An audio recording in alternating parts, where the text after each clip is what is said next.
AP का मतलब AP में एनसीईआरटी मैथ में 5.2 का 1 नंबर क्वेश्चन है कि एपी 10, 7 और 4 का 30वां पद है। कितना है 30वां पद, ये हमको निकालना है। ठीक है, तो देखिए जो भी पहले आप लोगों को बताया गया है कि सबसे पहला पद को ए मानते हैं और डी यानी सार्व अंतर निकालने के लिए फॉर्मूला होता है T2 घटे T1, यानी दूसरा पद में से पहला पद को घटा देते हैं। तो दूसरा आपका 7 है और पहला आपका 10 है। घटेगा तो कितना होगा, 10 में से 7 गया तो -3। हमको कह रहा है 10वां पद, तो ये क्वेश्चन दो तरह से बन सकता है। 10वां पद कहने का मतलब कि आप यहाँ से n का मान भी आप 30 सॉरी कितना है 10वां है, नहीं नहीं सॉरी ये 30वां पद है। क्या है, 30वां पद है। तो आप अगर चाहिएगा तो आप n का मान 30 रख के बना सकते हैं।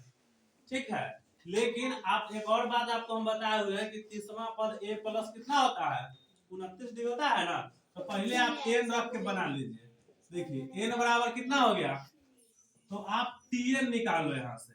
tn बराबर फॉर्मूला क्या होता है, a plus n minus 1 into D होता है ना जी। a का मान कितना है 10 है, प्लस n का मान 30 माइनस 1 और d का मान -3। तो 10 प्लस 30 में से 1 गया तो 29 है गुने माइनस 3।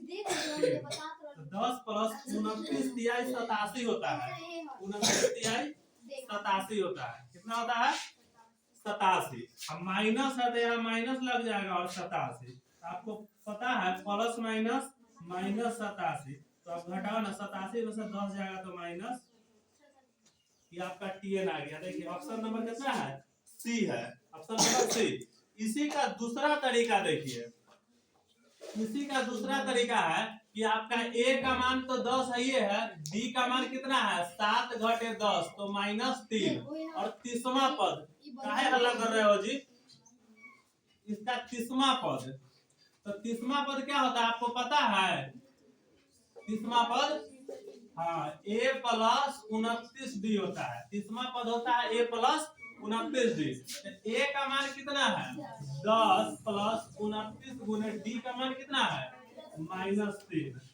10 प्लस 29 तिहाई 87 या माइनस का माइनस, तो प्लस माइनस माइनस 87, तो 87 में से 10 गया तो -77। देखिए दोनों तरीका से आपका सेम आंसर है। ये थोड़ा सा हार्ड हो गया, ये तुरंत बन जाएगा आसान है, समझ गए।